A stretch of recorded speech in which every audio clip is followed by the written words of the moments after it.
Bueno, izenburua nik ez nuen jarri, izenburua jarri egin didate, baina, bueno, ados nago, baina egokiago izango litzateke independismo eraginkor baten alde, bai? Eta horre, bueno, abertzaletasun ezbaian jarri daiteke, ez? Nik horlako hitzaldiak gustatzen zait galdera batekin hastea, eta galdera publikoari luzatzen dioten galdera batekin hastea, eta galderak onera dio, ez? Ia posible ikusten alde zuen 100% independismo aktibo bat. Eta seguraski ez naiz banan galdezka joango, baina seguraski ezezko erantzungo duzute eta zuekin ados nago. Ados nago gaur egun independismoa pentsatzeko ditugun moduekin hori ezinezkoa dalako, ez? Baina, bueno, beste herramienta batzuk, beste ikusmolde bat, beste ideologia bat erabiliko bagendu, nik uste 100% independismo aktibo bat posible dela, eta gainera posible dela urte gutxian, ez?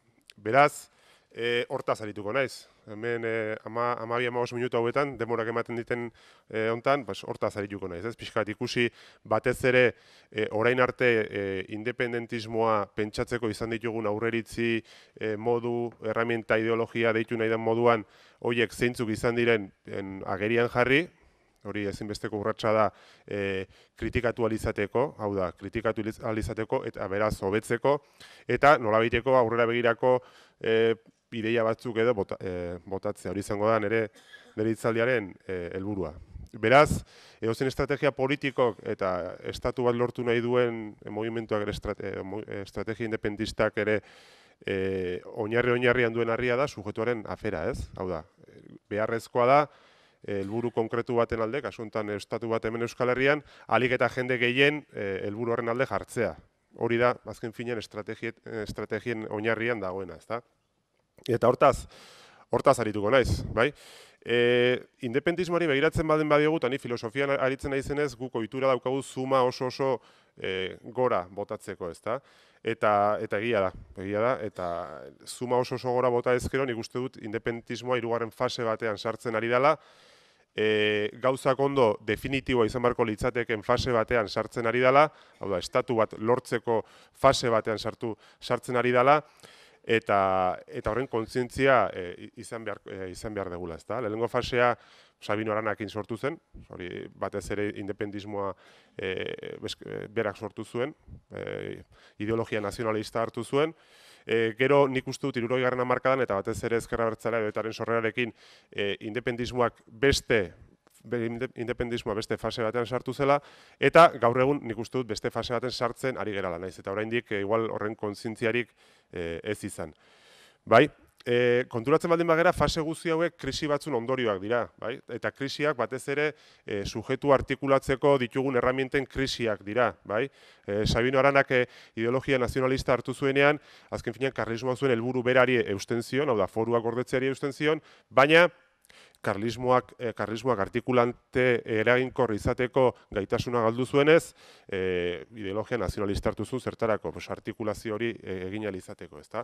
60. hamarkadan berdin, ezker abertzaleen sorrerarekin, etaren sorrerarekin, azken finean, PNUek edo nazionalismo klasikoak ematen zituen erramientak etzuen albidetzen, hemen artikulazio eraginkorrik egitea independismoari begira, batez ere onera Euskal Herrira jende asko lanera etorri ginelako, eta horri nolabaiteko sujetu askatzailera integratzeko nolabaiteko sarrera eman marzitzaion, eta erramienta berrien bila marxismoarekin elkartu zen nazionalismoa, ezta? Eta gaur egun ikuste dut olako krisi batean gaudela, bai? Eta lehen esan bezala, lehenik eta behin garrantzitsua da krisi horren zergatiak edo krisi hortara eraman gaituzten mundu ikuskerak edo ideologiak agerian jartzea, ezta? Ze normalean guk estrategia pentsatzen ditugun aurreritzi batzuen arabera, ezta? Eta aurreritzi horiek agerian jartzeko nik beste galdera simple baten bitartez egiten dut. Eta nik zuei galdetukoan izuei, bigarren galdera publikoari egingo dio dana, naiz eta gero ez dizuen erantzuten utziko, izango litzateke, ea nola imaginatzen dezuen prozesu independista bat, ezta? eta bai zuen hautsa nik hartuko dut, eta segurazki zuek imaginatuko duzu, edo independismoan barruan gehienek imaginatuko dute, partido abertzalen arteko hitzarmenekin, edo hitzarmen batekin hasiko da prozesu independista, edo prozesu independistak aurrera egingo du, nik uste dut hori denon imaginarioan dagoen baieztapena dela, ezta? Ba, fijatzen baldin bagera, eta nire ustez baieztapen hortan daude, gaur egun independismoak dituen hiru krisiak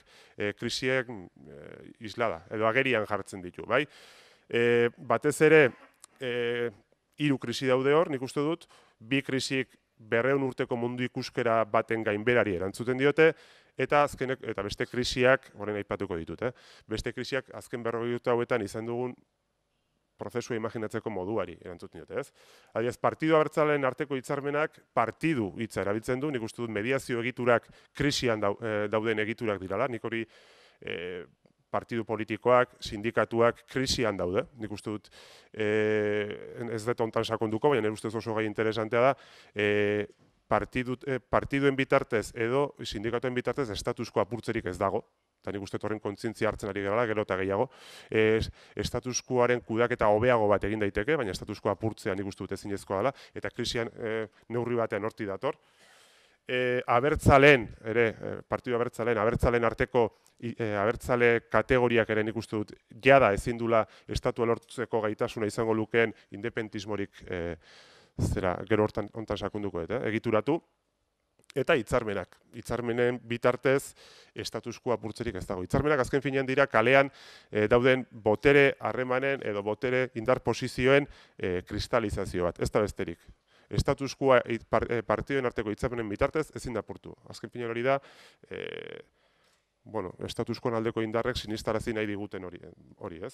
Eta horrela pentsatzen dugu. Azken finean, guk independentismoa ari gera hiru krisi edo hiru agortuta dauden hiru moduekin pentsatzen, bai? Eta nik uste dut hori agerian jartzea importante dela, deseraikitze bat egin behar dela, hau da, agerian jartzea da, deseraikitze bat, erlatibizazio bat, deseraikitze bat, zertarako jakiteko azken finean guk independismoa pentsatzeko izan ditugu moduak eraikiak izan dirala, eta eraikiak dira neurrian, deseraiki daitezkela, aprobetxatu baliagarria den hori, aprobetxatu dezakegula, eta beste zerbait hartu. Eta hori, tontakeria dirudien arren, oso gauza importantea da. Bai? Eta batez ere guk independentismoa eta jarraitzen dugu oraindik pentsatzen independentismoa nazionalismoaren bitartez pentsatu dugu. Bai? Nazionalismoa estrategia bat da. Bai? Eta bere erramienta, nik uste dut argi esan behar dira gauzek, bere erramienta nazioa da, eta nazioaren bitartez egituratzen saiatu gera, edo egituratu dugu, sujetu independentista. Beraz, nazioa, eta nik uste dut importantea da, nazioa ez da sujetu politikoa. Sujetu politikoa egituratzeko modu bat da, bai? Eta nik uste dut gauza hauek hasi behar gara argitzen, ze askotan nasmas batean gaude, sujetu politikoaz hitz egiten dugunean, exactamente ez dakigu zer da sujetu politiko bat, partido politikoak ote diren, klasea ote den, nazioa ote den, emakumeak ote diren, nik uste dute gauza hauetan pixka bat zehaztasuna eman behar degula, batez ere eraginkortasunean irabazial izateko, ezta? Eta interesatzen zaidana niri behintzat, eraginkortasuna, helburu politikoak lortzeko garaian, eraginkortasuna, bai? Beraz, guk nazionalismoaren bitartez egituratu izan dugu sujetu independentista, bai? Estrategia bat izan da, bai? Eta estrategia guztiak bezala, eta estrategiatzat hartzen baldin badugu zerbait, jada kritikatu dezakegu, hobetu dezakegu, beste erramienta batzuk edo beste bide batzuk planteatzeko gaitasuna izan dezakegu, baina lehenago erramienta moduan erlatibizatu edo desoireki egin degulako, bai? Kritika moduan, batez ere ideologia nazionalistari, euskal nazionalismoari, abertzaletasunari, nik egiten diodan kritika moduan, ez diot egia edo gezurra faltsutasunen aldetik kritika egiten, baizik eta eraginkortasunen aldetik. Eta batez ere, nazionalismoak 19. mendeko jendartei erantzuten die. Jendarte, gaur egungo jendarte, baina askoz ere homogeneoagoak ziren jendartei. Gaur egun Euskal Herriari begiratzen baldin badiogu, gizarte edo jendarte barkatu heterogeneo batean gaude, hau da, hiru nazio sentimentu diferente daude gutxienez, batez ere nagusiak, hiru hizkuntza daude, bi nagusi eta bat ez horren beste, nazio sentimentuak esan dute hiru daudela, eta horiek kontutan hartuz, edo horietako bat kontutan hartuz, sujetu politikoa egituratzeko lehen aipatu den 80% independizmoa aktibatzea, egia zen ezinezkoa egiten da, ez? Eta horrek paradoja asko sortzen dizkigu, horrek kontraesan asko sortzen dizkigu, eta horrek ezintasun asko ere sortzen dizkigu.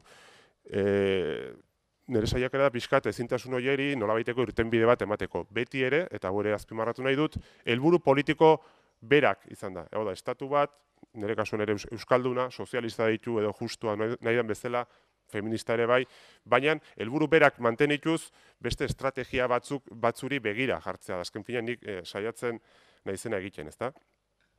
Eta, hola, bineta batean esango banu gaur egun degun egoera, zene gustatzen zaite deskribapenakin baino gehiago apaizak adibidez, ez naiz kristaua, ez du sinisten, baina apaize badute bertute bat deskribatu ordez imagenak ematen dituzte, ez? Ni saiatuko naiz, horrelako zerbait egiten, ez dakit lortuko duan, bineta bat emango dut, batez ere gaur egun independizmoaren egoera zein den ikustarazteko, ez? Eta nik ikusten dut hori, nazioa azken finean dela itsasondora garamatzan eta ezin askatu dezakegun altxor kutxa bat, bai? Nazioegatik ikaragarri borrokatu dugu, nazioegatik sufritu egin dugu, nazioa dela eta izugarrizko sufrikarioa pasa ditugu, eta halako batean ari gera konturatzen deseraikitzea hori da, deseraikitzea azken finean da kontzientzia hartzeaz, egoeraren kontzientzia eta zer daukazun eskuartean da zer ez daukazun. Ari gera konturatzen ezpadegu askatzen itsasondora eramango gaituela eta hil edo desagertarazi egingo gaituela, ezta? Beraz, nik uste dut askatu inbarko gendukela, altxor kutxa horren beste maite dugun altxor kutxa hori itsas azalera atera ahal izateko eta igerian uarte berri batera joateko, hau da lur berri bat zapaltzen hasteko uste, aurreritzi, ideologia, mundu ikuskera berri bat hartzeko, zertarako eraginkortasunean irabazi ahal izateko, ezta? Hemen denborak ez du barkatzen. Eta, beraz, lehenik eta behin ikuste dut independizmoak biraketa kopernikar bat egin behar duela, hau da, batez ere urte askotan erraminta bat, nazionalismoa erabiltzaren ondorioz, erraminta dana, nik uste dut helburu bilakatu zaigula, zen urritaraino, estatua justifikatzen dugu nazioa babesteko, nazioa gordetzeko, azken finean bitarteko edo sujeto independista artikulatzeko gendun erraminta hori helburu bilakatu dugu. Eta kasu hauetan, helburu bilakatzen den kasuetan, azken finean eraginkortasun politiko guztiak galdu egiten da, bai? Zergatik, eraginkortasunari baino gehiago egiari begiratzen zaiolako, ezta? Beraz, biraketa kopernikar hori egitea ezinbestekoa daukagu eraginkortasunan irabazteko. Biraketa kopernikar hori egiten ez baldin badegu, hau da, justifikatzen baldin badegu estatu bat nazioa, euskal nazioa babesteko, gordetzeko, azken finean ari gera esaten sujeto independista artikulatzeko bakarrikan nazionalismoa erabili dezakegula. Eta biztan da, abertzaletasunekin, euskal nazionalismoarekin, estatua lortzeko ainako sujeturik sortzerik ez dago. Nik uste dut hori kostatu egiten da hori barneratza, nik uste dut hori nahiko argi ikus daitekela. Beraz, nik uste dut, eta ingo dut sujetu politikoaren definizio txiki bat, segituan ja oin bukatuko dut, uste sartuko naizela denboran, importante da bai, sujetu politikoa lehen aipatu dut, baina bain pixka bat sakondu ingo dut, sujetu politikoa nola ulertzen den jakitea, bai. Esan duz, nazioa ez dela sujetu politikoa, beraz, zein da sujetu politikoa, ez da? Sujetu politikoak, azken finean da, etorkizuna begira, kasu honetan estatu bat izan daiteke, etorkizuna begira nahi bera duten persona multzoak osatuko lukete sujetu politikoa eta gainera horren kontzientzia, bertako izateren kontzientzia izan behar dute. Oso erabilgarria zaiten definizioa da, zergatik, azken finean horrek eraginkortasunean irabazteak hartzen dugulako. Sujetu politiko bat marrazten denean beti gutarren eta besten arteko muga jartzen da, ezta? Eta muga hori izango da, konfrontazioa sortuko dan, konfrontazio mila motatako izan daiteke, eta konfrontazioa sortuko dugun lekua izango da, bai? Eta orduan importantea da, azken finean importantea da, ardatz horiek ondo markatzea, edo sujetuaren muga nun jartzen dezun ondo zehaztea. adibidez, ideologia nazionalistarekin, eta ñabardura, eta igual simplifikatzen ari naiz, ideologia nazionalistarekin azken finean egiten dan lubakia edo muga jartzen da batez ere Euskaldun, espainolen edo Euskal Nazioko sentitzen direnen eta ez direnen artean. Gero Euskal Nazioa definituko dugu 1000 eratara, noski, estrategia politiko bat delako, definituko dugu hizkuntzarekin, borondatearekin edo berdintzaizerekin. Baina lubakia da Euskal Naziokoa sentitzen direnen eta ez direnen artean. Ezta? Beraz, horiek nik uste dut ardatz horiek dira aldatu beharrekoak eta batez ere, ez dit denbora ematen da ez sakonduko hortan, batez ere nik uste dut nazionalismoak, sujetu politikoak egituratzeko bi modu daudela, bat esenzialista, beste logika hegemonikoa deitzen dio dananik, eta nazionalismoak ezin du logika esenzialista hortatik eskapatu, bai? Hau da, logika esenzialistak egiten duena sujetu aldez aurretik definitzen du, beraz, ardatzak, konfrontaziorako ardatz horiek aldez aurretik markatzen ditu. Horrez esan nahi du, eraginkortasun guztia momentu bakoitzean ardatzez aldatzeko beti ere helburu politikoa mantenduz, kasu honetan estatua ardatzez aldatzeko gaitasuna ikaragarri murrizten duela nazionalismoak. Bai, azken finean darako estrategia esenzialista bat. Ez naiz hori kritikatzen, naiz aipatzen besterik gabe. Beraz, nik uste dut hegemoniaren logikara salto ginezkero emango ligukena da ardatzak momentuan eraginkorren diren ardatzak aukeratzeko gaitasuna. Eraginkorra diot, sujetua handitzeko eta sujetua aktibatzeko izateko. Beraz, eta ja honekin bukatzen dut, uste denboran sartuko naizela, naizta korrika eta presak ajun, beraz, independentismoa gaur egun duen egiteko garrantzitsuena da, konfrontazio gune berriak sortu behar ditu, beti ere eraginkortasunaren parametropean, eta nik uste dute alor sozialak hor ematen dituela pista asko, eta bueno, konfrontazio gune egokiak sortzeko pista asko, konfrontazio gune berriak zehaztu, eta horiek justifikatzen dituen errelato orokor bat sortu beharko du. Eta bukatzeko ñabardura txiki bat, ze beti gaizki ulertzen zait, hor identitarioa eta soziala, hor beti bereizten dira bi ardatz diferente izango ari moduan, nik bateratu egiten ditut, zenbaten du batez ere euskeraz bakarrik euskararen inguruan hitz egin daitekela, eta ez, hemen euskeraz hitz egin daiteke edozein gaietaz, eta hori horrela egin da azken finean bi ardatz horiek apurtu egiten dituzu, edo bateratu egiten dituzu, edo sintetizatu egiten dituzu, berdin zait. Eta nik horrekin bukatuko nuke, azken finean independismoa behar du kosmobizio berri bat, nazionalismotik haratago dijoan kosmobizio berri bat, bai? Eskerrik asko.